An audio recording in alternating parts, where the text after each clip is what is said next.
familiar faces in the audience, so that's always fun for me. If we haven't met yet, I'm Lisa Barrow. I am Fiat Chrysler's East Coast PR Manager. So stop by, say hi if we haven't yet met. In case you missed our latest good news, we have some great numbers to report. Back in December 2014, our sales, U.S. sales increased 20%. It was our best sales for December in a decade. Also, our entire U.S. year-long sales for 2014 increased 16%, which was our best year since 2006. So we're on a roll, and we're here today to continue the momentum with the new Chrysler 300. And in from Auburn Hills to tell you a little bit more about it is Andy Love. Andy's head of car product marketing for Chrysler brand. Andy, all yours. All right. Thanks, Lisa. Good morning. I always love coming to DC. It's such a wonderful town to come to our capital. So, and it's also not snowing this year, which is fantastic too. So we're able to make it. I'm going to stand up here because I'm short, and so everyone can see me. Obviously here to talk about the 300. I am going to talk a little bit about 200 though, because we launched that last year. 6 months into launch now, and it's going real well. We've had 6 months of year-over-year sales growth on that vehicle. And you know, fourth quarter sales were up big time. We had December sales are up 187% over last year. And you know, more importantly, we're actually starting to outsell both models from last year, 200 and Avenger, and we're also outselling some of the competition. So, you know, now we're outselling Chevy Malibu, the Kia Optima, and also Volkswagen Passat in the fourth quarter. So, you know, we have a lot of momentum on that car, long way to go, but we'll hopefully continue that momentum on this vehicle. So, 300, however, starts from a completely different space than the 200 did. So, this car has great bones already. You know, the car today in 2014 is already CR recommended. It is the second highest car scored on their system. And quite frankly, you know, it's continuing to win awards even in 14. So we wanted to take that and really enhance it. So one of the things that we really wanted to do on the car, obviously when you come up with a new vehicle, you want a new front end. So we wanted to take our front end and blow it up and make it even bigger and really bring it back a little bit to the 2005 car that really set the world ablaze. And so what we did is we started with the grille. And the grille is 32% larger than the exit grille. And one of the things that we wanted to do is not just make it more bold and more powerful, but also have a little bit more sibling rivalry or sibling relationship between 200 and 300. So you'll start to see a little bit more of the face of Chrysler on both cars. So we now have a floating wing badge on both cars that's in the center of the grille. We also added our lower Mobius strip here that the outlines the lower grille that's on both vehicles. And you also see similar things like LED fog lights that's on both vehicles as well.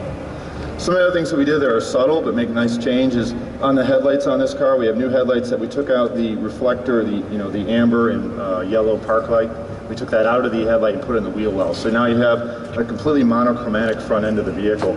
And you know, when you add LED headlights to this, or I mean HID headlights to this with the LED fogs, everything is monochromatic. So gone is, you know, if you get HIDs, you have yellow fogs, which is something I personally have hated over the years. So we think it's a great new front end. We'll bring back a little bit of that 05 attitude with this great car and really, you know, enhance the look of the vehicle. On the back end of the car, we also updated the vehicle. So we have a 200 back there that has a nice LED smooth taillights. We added those on this vehicle as well. Again, so there'll be some similarities between the vehicles. And we also updated the lower rear fascia, adding integrated horizontal dual exhaust pipes that are standard on every car. So we think whether the car is coming or going, it has a really aggressive, powerful stance on this vehicle. Moving into the interior on this vehicle, again, we're starting from a great place. In 2013, the car was Awards 10 Best Interior winner. So we just want to build on that. So this car's got all new seats, all the way across every trim class, new door panels. We have a new center console with the integrated rotary dial E-shift. Last year we had two different shifters. We had that T E-shifter that was frustrating, and we also had the gated shifter. Those are both gone and replaced with this single rotary dial E-shift. This is a very nice, smooth, clean execution of that. Above that, we have our 8.4-inch Uconnect radios. These are the most advanced radios that Uconnect has come out with, and we're real proud of our radios. We think that they're one of the best radios, if not the best, out in the market. I mean, sure, we have a lot of the features that other people have. You know, this has 3D navigation. You have downloadable apps. It has Wi-Fi hotspot capability. You can 911 assist, all that stuff. But the most important stuff about our radios is that they're easy to use, they're intuitive, and the customers, when they get in the car, they understand how to access these features and use them. Because if you have all these features and customers don't understand how to get them or use them, it's completely worthless, right? And so we're real proud of that, and that's a kind of a hallmark of the Chrysler brand and Uconnect, I think, in general. One other thing that's cool on the radio is it does have an embedded cell that's standard on this car. So if you have a smartphone, you can download our Uconnect Access app, and you can start your car if it has remote start. You can unlock and lock the doors from anywhere. So when I fly back to Michigan and land on the plane, I can remote start the car from the airplane. It's nice and warm by the time I get to the car, which is a fantastic feature. We also have a new center display between the clusters. It's a 7-inch reconfigurable, about 7,000 different configurations. So the customer can move around, you know, if they want temperature or distance to empty, they can kind of move those around however they see fit, and that is standard on every 300.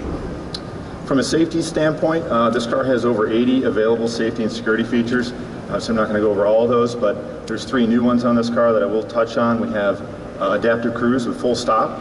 So it used to basically go down to 20 and then shut off. Now in this car it goes all the way down to 0 and then can start back up again. So if you're in DC traffic and cars come all the way down to a stop, the car will stop, and then you can basically hit resume as traffic picks back up, and it'll pick back up with traffic.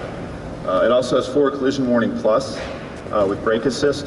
So if the car senses a collision is imminent and you're under 20 miles an hour, the car will automatically brake itself if you're not hitting the brakes in time to try and stop that collision.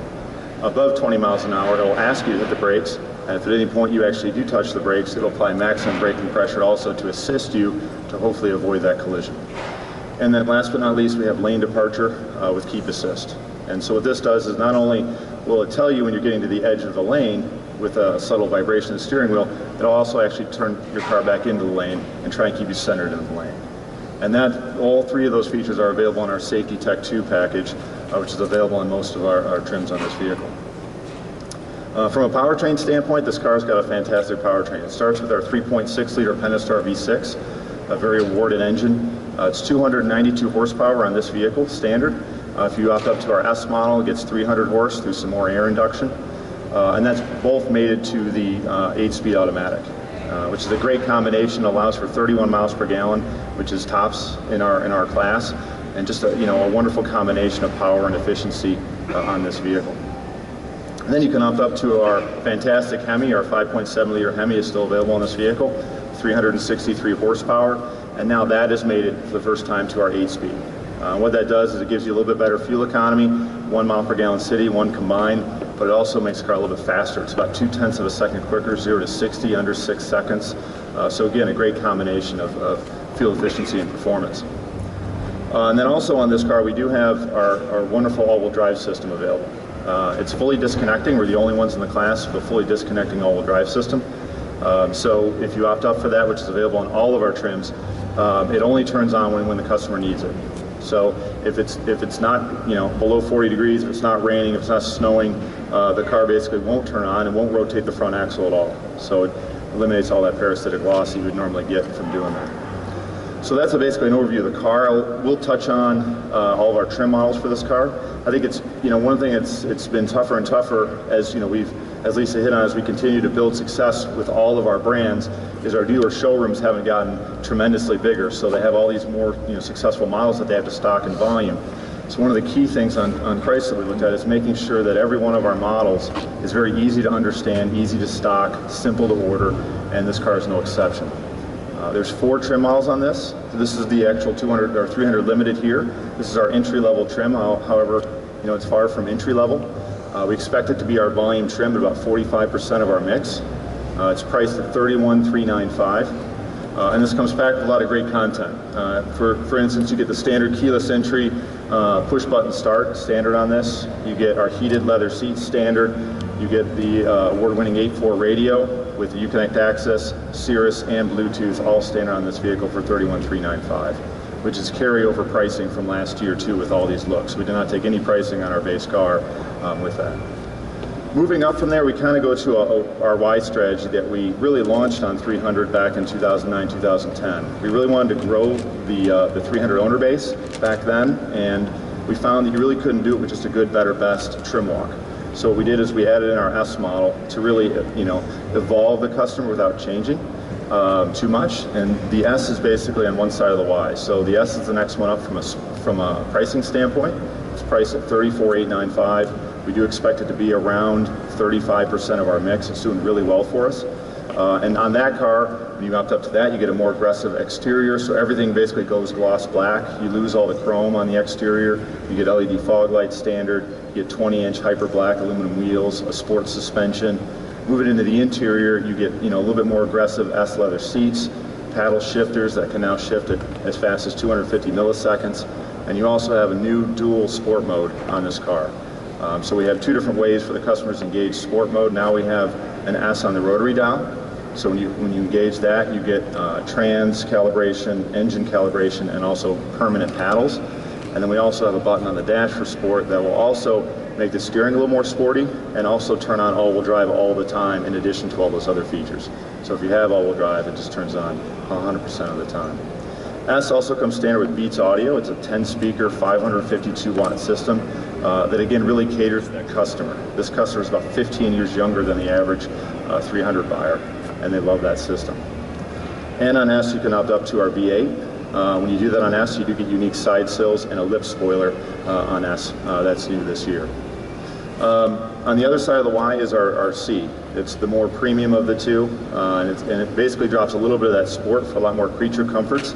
On the outside of the car, you get more chrome, 18-inch wheels with a touring suspension, so it's a softer ride, more forgiving. The inside of the car, you have a lot of premium features. You're getting standard navigation, you're getting standard Napa leather, heated ventilated seats, heated second row seats, and you're also getting our standard dual pane sunroof on that car, which is the largest one in the class. So again, it's replacing a lot of those sport features for more creature comforts on that vehicle.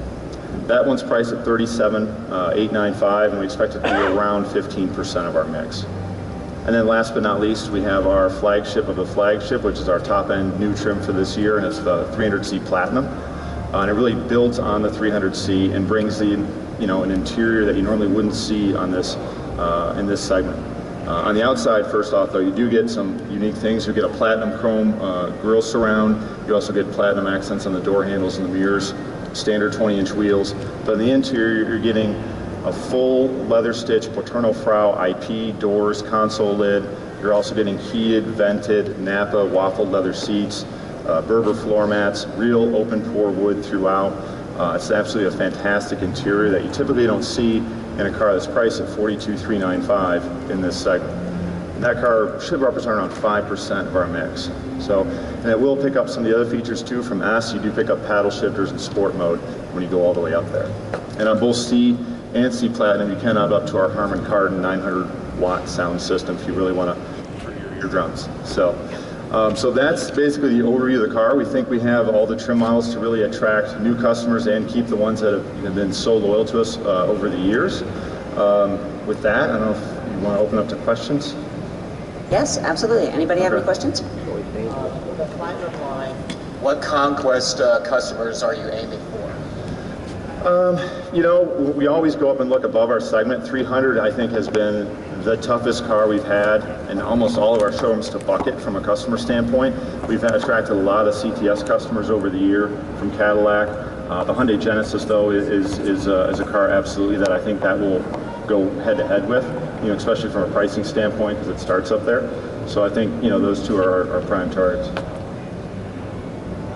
You said you could start up your car from your plane, like when you arrive at the airport. Yes. You could start up your car from your airplane. Yeah. So we have Uconnect has a nice app that's free that you can download on your smartphone, and it'll allow you to unlock your car, sound your horn, and also if the car does have remote start, you can remote start it. And some new features too, you can actually start to send directions to the phone or to the car, addresses anyway. So if I'm in the car and I don't know the address, my wife can basically send the address to the car, and it pops up on the nav, and you just hit go to this place, which is nice because if you're driving and a lot of times you can't stop, you never seem to hit that light when you need to stop and punch it in.